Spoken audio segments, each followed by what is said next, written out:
2017 में चुनाव से ठीक पहले आदित्यनाथ जी की सरकार ने उत्तर प्रदेश के नौजवानों से हर साल 13 लाख नौकरियां देने का वादा किया था और सरकार ने दावा किया था कि जब हम सत्ता में आएंगे तो 5 सालों के अंदर 70 लाख नौकरियां देने का काम करेंगे। लेकिन सत्ता में बैठते ही हमने कई बार प्रेस कॉन्फ्रेंस करके आदित्यनाथ जी के उस बयान को कोट किया कि किस तरीके से आदित्यनाथ जी सत्ता में बैठते ही कहते हैं कि उत्तर प्रदेश में नौकरियां बहुत हैं, लेकिन उत्तर प्रदेश का नौजवान उस नौकरी के लायक नहीं।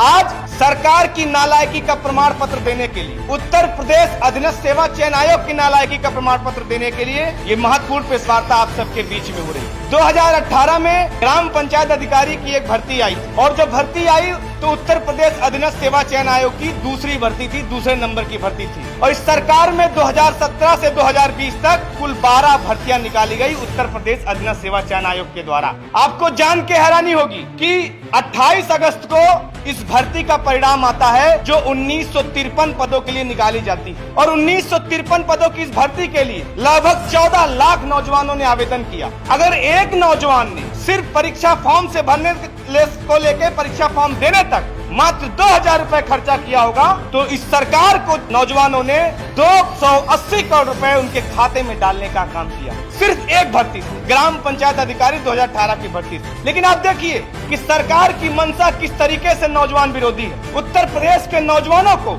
जिनके कंधे पर बैठ के सरकार सत्ता में पहुंची, उनको किस तरीके से सरकार गुमराह कर रही है। 28 अगस्त को नौजवानों का रिजल्ट आता है और ठीक 29 अगस्त को जो हमारे ग्राम विकास मंत्री जी हैं मोती सिंह जी, उनके द्वारा एक लेटर जारी किया जाता है और ये मांग की जाती है इस रिजल्ट का जो है एक बार फिर से रिवाइज होना चाहिए। उनके लेटर को संज्ञान में लेते हुए 29 फरवरी को ये आदेश आता है कि 1953 में से 1553 जो नौजवान हमारे साफ सुथरे हैं, जिनकी ओएमआर सीट में कोई गड़बड़ी नहीं है, उनका कम से कम सत्यापन शुरू कराया जाए 1553 नौजवानों का। और आप सोचिए कि 12 मार्च 2020 को उन नौजवानों का 1553 नौजवानों का सत्यापन शुरू भी हो जाता है। 120 बच्चों का, 120 अभ्यर्थियों का सत्यापन हो भी जाता है। ठीक उसके बाद कोरोना काल आ जाता है। कोरोना काल के बाद 20 जून को उत्तर प्रदेश के ग्राम पंचायत अधिकारी 2018 के अभ्यर्थियों को सरकार की वेबसाइट से सूचना मिलती है कि 20 मार्च से ये सरकार उस भर्ती पे SIT जांच चलाती है। ये सूचना आपको 20 जून को दे रही सरकार।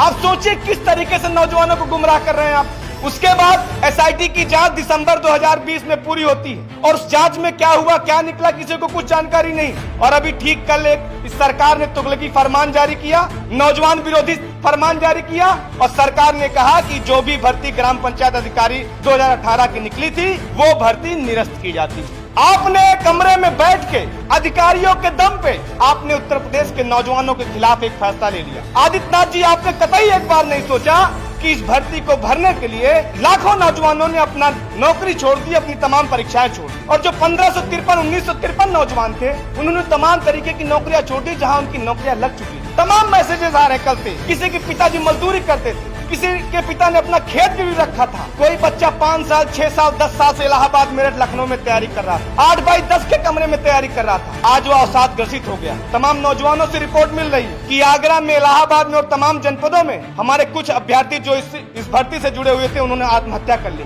मेरी सरकार से एक निवेदन करता हूं आप सब चैनल के माध्यम से, उत्तर प्रदेश का नौजवान अगर परीक्षा में फेल हो जाए तो उसे कोई तकलीफ नहीं होती, क्योंकि वो जानता है कि हो सकता है इस बार उसकी तैयारी नहीं रही। लेकिन आपका ये जो रवैया है, जब अपने सपने को साकार करने के लिए दरवाजे पे खड़ा था, जब दरवाजे पे खड़ा था कि उसका सपना साकार होने जा रहा है, उसके माँ बाप के अरमान पूरे होने जा रहे हैं, उन अरमानों का कत्ल करने का काम आपकी सरकार ने किया। तो जिस तरीके से 12 भर्तियां सरकार ने निकाली उत्तर प्रदेश अधीनस्थ सेवा चयन आयोग में और जिसमें ये बहुत महत्वपूर्ण भर्ती थी ग्राम पंचायत अधिकारी 2018 की, मैं सरकार से एक निवेदन करूंगा कि सबसे पहले जो SIT की जांच आपने बैठाई, उसके पहले जो 1553 नौजवानों का सत्यापन शुरू हुआ था, उनको आप जो है नियुक्ति देने का काम करें। उनके साथ आप कोई भेदभाव करने का काम कतई मत करें। दूसरा, 12 भर्तियां निकाल के 51 लाख नौजवानों से जो आवेदन लिया आपने और आज सारी की सारी भर्तियां जो उत्तर प्रदेश अधीनस्थ सेवा चयन आयोग में लंबित पड़ी हुई हैं विभिन्न कारणों से, मैं आज सरकार से मांग करता हूं कि इन तमाम भर्तियों की कोर्ट मॉनिटर जांच की जाए और टाइम बाउंड उसमें की जाए, कितने दिनों के अंदर ये जांच पूरी होगी। और जो भी भर्ती है उनसे जुड़े जो भी मंत्रालय हैं उन तमाम मंत्रियों को बर्खास्त किया जाए, क्योंकि कहीं न कहीं वो इस इस भर्ती में एक तरीके से प्रभाव डाल सकते हैं, उसको उसमें हस्तक्षेप कर सकते हैं। दूसरा, जिन भी अभ्यर्थियों ने परीक्षा फॉर्म भरा, परीक्षा दिया, उनका 1000, 1500, 2000 रुपए खर्चा हुआ, उन नौजवानों को आपको पुनः निःशुल्क ये भर्ती निकाल कर उनसे आवेदन लेना चाहिए, उनका पुनः निःशुल्क परीक्षा करानी चाहिए। मेरे साथ में ग्राम पंचायत अधिकारी 2018 की जो अभ्यर्थी हैं आपके बीच में, वो भी अपनी बात रखेंगे, अपनी पीड़ा को रखेंगे कि किस तरीके से सरकार ने उनको ठगने का काम किया। हमारे बीच में अभ्यर्थी हैं, आप अपनी बात रखें। 2018 को हमारी परीक्षा होती है 22-23 दिसंबर। 2019 28 अगस्त को रिजल्ट आता है।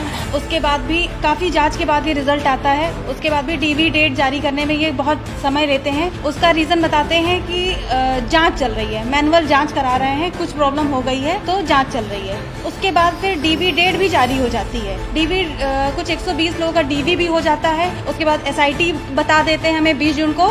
कोरोना काल की वजह से वो डीवी स्थगित हो जाती है। फिर उसके बाद एक नई नोटिस निकल के आती है कि एसआईटी लग गई है। ठीक है, हम उसका भी वेट करते हैं। एसआईटी में ऐसा कुछ नहीं बताया गया है कि नहीं कोई 1953 में कितने लोग फ्रॉड थे या कुछ ऐसा नहीं बताया गया। बस एक दिन नोटिस आती है कि आपकी परीक्षा निरस्त कर दी गई है। अगर एसआईटी लगती है, किसी भी प्रकार की कोई गड़बड़ी होती है तो उसमें हम फेयर कैंडिडेट की क्या गलती है? हमारी क्या यही गलती है जो हमने पेपर दिया था?